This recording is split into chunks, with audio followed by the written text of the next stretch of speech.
19 у Києві, 20 у Криму. Час новин на АТР. Ви дивитеся «Заман». В студії Софія Бляєва. Вітаю вас. Сьогодні у випуску. Епопея зі справою Саакашвілі ніяк не вщухне. Лідеру руху нових сил дали добу. Окупанти відхилили апеляції на арешт кримських татар. У відповідь політв'язня обіцяють голодувати.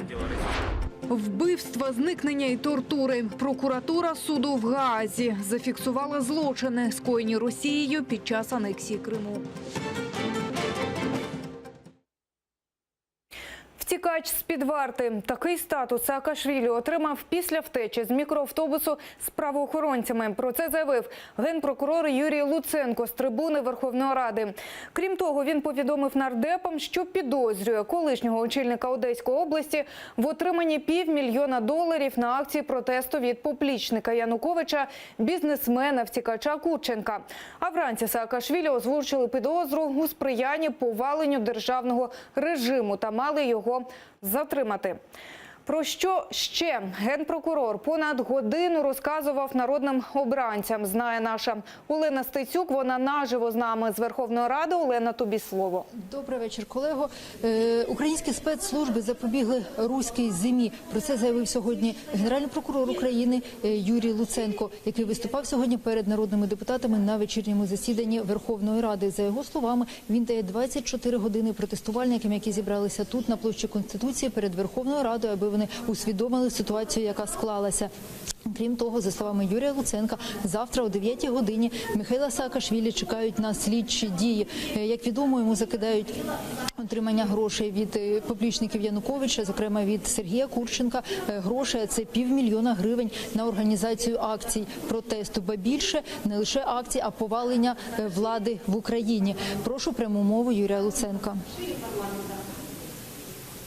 Курченко та його помічник постійно спілкується з правою рукою лідера руху нових сил Михайла Саакашвілі про те, скільки коштів фінансування треба виділити на повстання задля усунення діючої влади в Україні. Нами задокументовано оперативно з номерами купюр суми, які видавалися для Саакашвілі для організації так званих народних протестів. Загальна сума фінансування, про яке йдеться на плівках, котрі ви зараз побачите, сягає близько $500 000. Із них майже половина задокументована по номерам купюр і під аудіо та відеоконтролем була вручена правій руці Михайла Саакашвілі Северіону Донгадзе.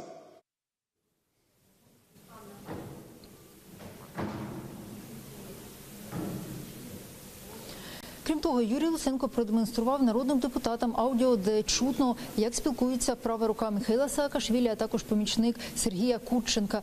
Крім того, Юрій Луценко зауважив, що у помічника якраз Михайла Саакашвілі знайшли паспорт Саакашвілі, про який він раніше говорив, що він його не має, буцімто він знаходиться або в МВС, або в іншому місці. Крім того, хочу сказати, що після виступу Юрія Луценка депутати мали змогу поспілкуватися з генеральним прокурором. Отже, думки депутатів в принципі розділилися. Від радикалів можна було почути, що це грузинський Янукович. Народний фронт сказав, що нарешті вони тепер знають, хто дестабілізує ситуацію. Загалом же депутати зажадали, аби судовий процес над Михайлом Саакашвілі був відкритим, і саме суд має поставити крапку у всій цій справі. Крім того, я хочу зазначити, що Юрій Луценко зауважив, що бачить кримінальні діяння у діях 8 народних депутатів, які сьогодні допомагали Михайлу Саакашвілі уникнути затримання. Поки що арештів немає, але прозвучала інформація про кримінальні дії.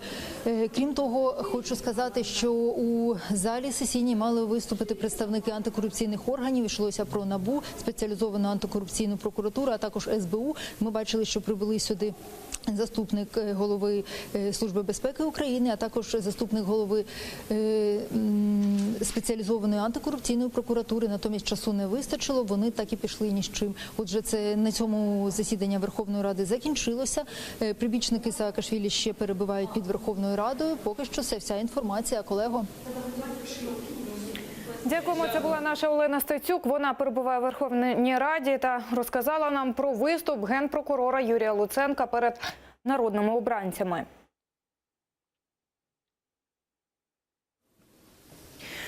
Будівля Ради під посиленою охороною. Туди зараз тягнули біля 10 автобусів Нацполіції. Там досі триває мітинг на підтримку Міхеїла Саакашвілі. Більше знає наша журналістка Оксана Гуцул. Вона з нами на телефонному зв'язку. Оксана, розкажи, що нині відбувається під будівлею парламенту? Власне, наразі під будівлею парламенту знаходяться кілька сотень людей, не дивлячись на те, що на вулиці досить прохолодно. Зі сцени постійно останні кілька годин зачитують вірші, лунають пісні. Перед цим звідти лунали заклики про імпічмент президенту та відставку Генерального прокурора України. Також, власне, востаннє самого Міхеїла Саакашвілі ми бачили близько 15-ї години. Після того ні його найближчих соратників, як от Давіда Секваралідзе чи Юрія Дерев'янка, ми не бачили. Хоча тут мітингувальники говорять, що вони в наметовому містечку. Сама будівля парламенту досі знаходиться під очепленням. Тут досить багато правоохоронців. Наразі це вся інформація. Студія. Це була наша Оксана Гуцул. Вона розповіла про ситуацію, що нині відбувається під Верховною Радою України. Працівники Генпрокуратури і спецпідрозділ «Альфа» прийшли до будинку, де мешкає Саакашвілі, зранку. У момент, коли силовики проводили обшук, сам Міхеїл Саакашвілі видерся на дах. Про буремний ранок лідера Руху нових сил далі в сюжеті. Грюкання в двері, наклейки СБУ на спинах спецпризначенців та крики прихильників. Так почався сьогоднішній ранок у Міхеїла Саакашвілі. До нього о 7 ранку навідалася СБУ із обшуком. Але просто від вас прохання, давайте зберігати спокій і ставитися з повагою до тих співробітників, які зараз є при виконанні. Чекаємо представника вашого посвідчення і зухвалою суду. Покажіть посвідчення, вам депутат народний показав, а ви не можете показати. Хто ви такі? Правоохоронці не впускали в помешкання адвокатів та нардепів. Згодом СБУ підтвердила, вони допомагають слідчим Генпрокуратури в рамках розслідуваного нею провадження. Дійсно проходять слідчі дії. Співробітники СБУ здійснюють оперативний супровід у рамках кримінального провадження, яке розслідує Генеральна прокуратура.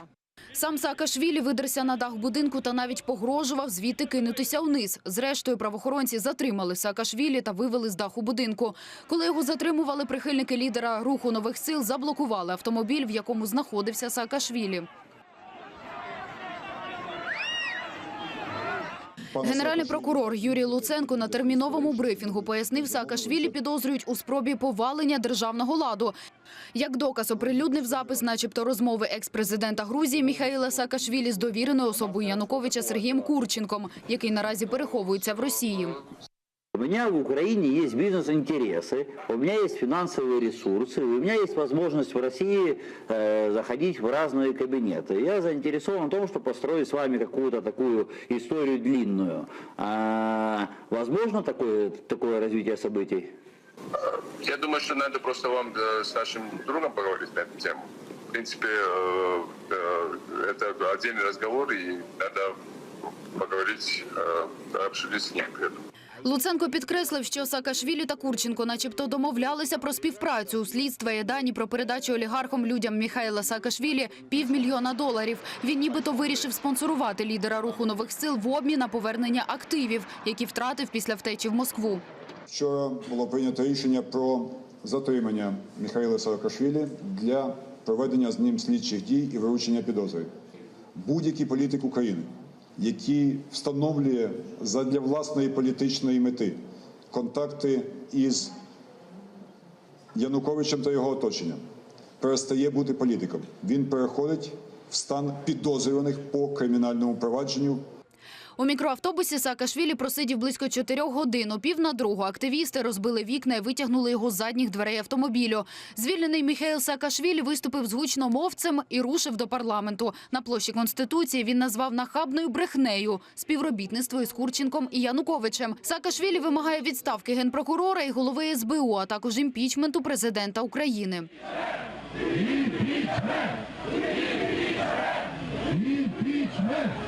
Маргарита Потапова, Роман Реведжук, Людмила Горпинич, Заман, АТР.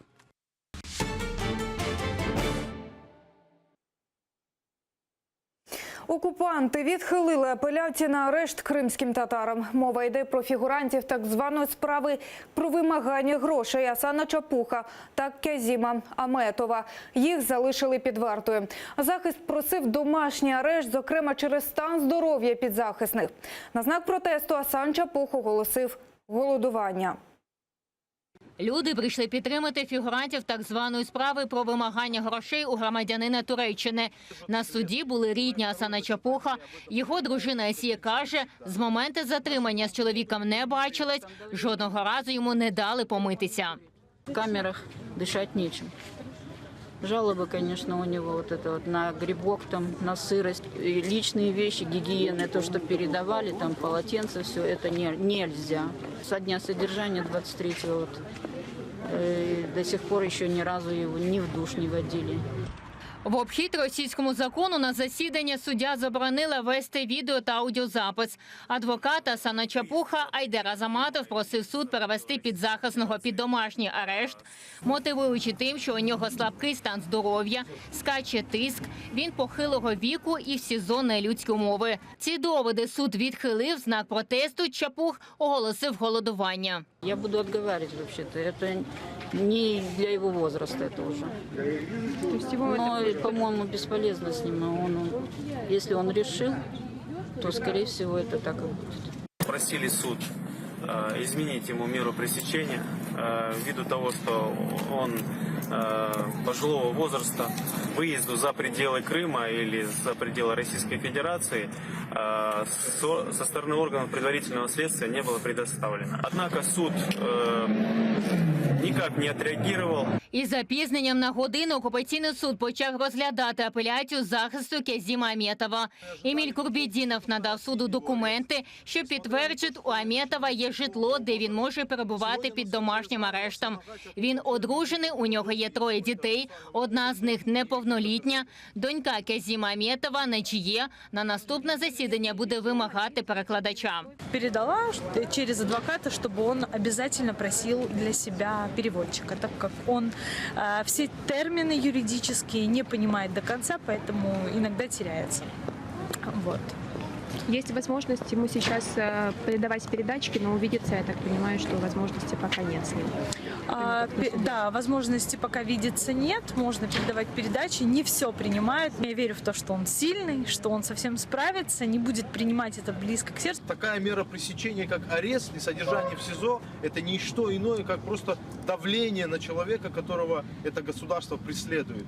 Это не что иное, как какой-то элемент пыток. По-другому это не назовешь. Он спокойно мог содержаться под домашним арестом. Окупаційні судді не взяли до уваги жодних доводів адвокатів. Залишили Кязіма Аметова та Асана Чапуха під вартою до 15 червня. Їх разом з Бекіром Дегірменчі та Аметом Асановим підозрюють у вимаганні грошей у громадянина Туреччини, який втерся в довіру до ветерана національного руху Вичія Кашка і вкрав у неї гроші. Активісти національного руху хотіли допомогти їй повернути гроші, але під час зустрічі ФСБ влаштувала на них облаву, в результаті якої загинула 83-річна Вічія Кашка. Ельвіна Сідбулаєва, Олег Трахімович, Крим, Заман, АТР. Окупаційний суд продовжив арешт 3 з 6 бахчисарайських фігурантів так званої справи Хізбут Тахрір. Київський райсуд окупованого Сімферополя залишив Ернеста Аметова, Сервера Закір'яєва і Марлена Асанова під вартою до 9 березня. Їхні адвокати наполягали на відсутності доказів для звинувачень, просили змінити запобіжний захід на домашній арешт та пом'якшити обвинувачення, зважаючи на те, що підсудні багатодітні батьки. Я говорил о том, что вообще постановление об аресте само изначальное, оно было вообще не обосновано, и на основании чего их арестовывали, было тоже непонятно. Я обращал внимание на это суда. Огромное количество характеристик положительных, огромное количество детей у каждого, у моего подзащитного 4, у кого-то, у Айдера подзащитного 12 детей. В отношении моего подзащитного ситуация уникальная. У него 12 несовершеннолетних детей, и скоро будет 13. То есть то, что органы предварительного следствия заключили его в следственный изолятор, это фактически может бросить на грань нищеты его семью. 6 кримських татар затримали після обшуків 11 жовтня в Бахчисараї. Всіх звинувачують в тероризмі по так званій справі Хізбут-Тахрір. Їх утримують у СІЗО з 12 жовтня. Прокурор суду в Гаазі вказав на військові злочини Росії в Криму. Гаазький трибунал опублікував результати розслідування подій в Україні під час Революції Гідності, анексії Криму і початку агресії Росії на Донбасі. Зокрема, у доповіді сказано, що під час анексії Криму щонайменше 10 людей зникли безвісти і вважаються убитими, ймовірно, членами загонів Кримської самооборони. Крім того, у документі зазначені випадки захоплення майна, переміщення громадян Росії в Крим і частини населення Криму за межі його території. Крім іншого, вони піддавалися побоями, електрошоку. За наявними повідомленнями, деякі з жертв відкрито виступали проти нового статусу Криму. Інші були членами громади кримських татар. А за наявними повідомленнями, факти жорсткого поводження мали місце на контрольно-пропускних пунктах і в неофіційних місцях тримання під вартою. А за наявними повідомленнями, починаючи з лютого 2014-го, представники кримських татар та інші мешканці-мусульмани Криму зазнають утисків і залякування. Не тільки за рахунок таких заходів, як обшуки в будинках, арешти, судові розгляди і обмеження свободи слова, зібрання асоціацій. Ілля Муромець поза законом. В Україну заборонили ввозити книжки з російськими казками про богатирів. У Держкомтелерадіо вважають, що вони не відповідають категоріям видавничої продукції, дозволеної до поширення в Україні. Серед заборонених видань Ілля Муромець і Соловей Розбійник, богатирські російські казки та подорож на схід спадкоємця Цесаревича. Загалом у чорному списку 20 російських видань. Крим вчергове на мапі світу приписали Росії. На цей раз це зробив найбільший перевізник Чехії. Зокрема, чеська залізниця запропонувала місцевим постачальникам, профспілкам і політикам щоденник з мапою, де український півострів зобразили як спірну територію. Виправити грубу помилку вимагає посольство України у Чехії. Цього тижня посол Євген Перебійний зустрінеться із авторами надрукованої мапи. Жоден примірник цього щоденника не залишить, так би мовити, приміщення канцелярії чеської залізниці. Більш серйозна розмова, думаю, у нас буде з керівництвом компанії «Картографія Праги», яка, власне, і підготувала саму цю карту. Тут можуть бути або несвідомі дії тих, хто готує карту, або можливий вплив Російської Федерації, яка також, на жаль, не спить і намагається, скажімо, цю лінію проводити. Наше завдання – відстежувати цю ситуацію і вживати необхідних дій.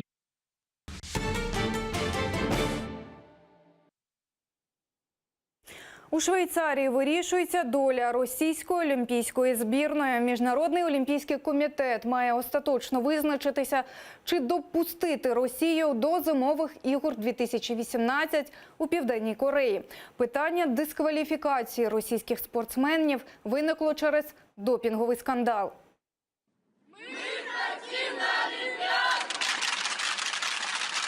Вони хочуть на Олімпіаду, втім шанси вирушити туди під прапором Росії мінімальні. Міжнародна антидопінгова агенція та Міжнародний олімпійський комітет провели вже 4 дослідження з прийому допінгу російськими спортсменами. Один із слідчих, Річард Макларен, заявив, понад 1000 російських спортсменів вживали допінг.